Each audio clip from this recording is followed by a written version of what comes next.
They were both asked about solar power, and they said we would rather our fields look good than invest in technology like this. Lord Frost, who was the Brexit negotiator, said it's absolutely ridiculous, he's in the book, that we are reverting, he says, to the Middle Ages where we rely on wind and water power. And we should do that. And there are alternatives that don't involve wind and water power. I met last week in Scotland a former head of the Royal Institution who said that it was a good thing for the Earth for carbon to grow in the atmosphere. And that he was, this is a proper scientist saying, total hoax, the whole thing, people do this so I got that. Carbon is quite you quote Trump here, it's a brilliant quote at the beginning of your book. It just says, I've seen it, I've read some of it, I don't believe it.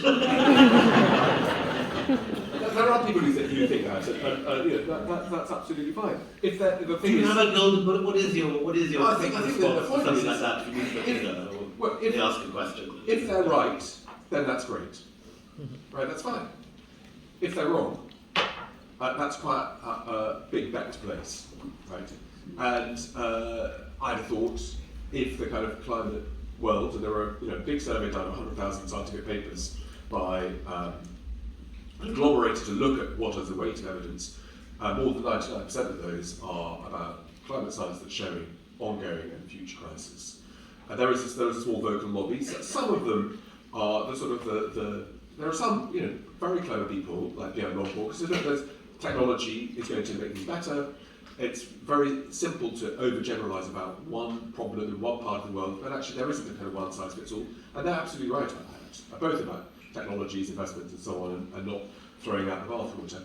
But it would seem to me that the rate and pace of change. I mean, if Lord Frost is right, we don't want wind and solar, and actually that seemed to work quite well in the Middle Ages. But there are alternatives that involve high tech, like nuclear.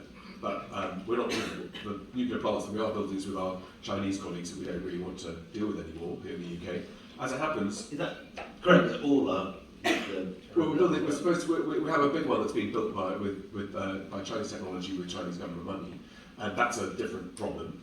But it also happens that we've got 19 major facilities, including all our nuclear ones, are situated by the coast, and all of those are at risk of coastal erosion.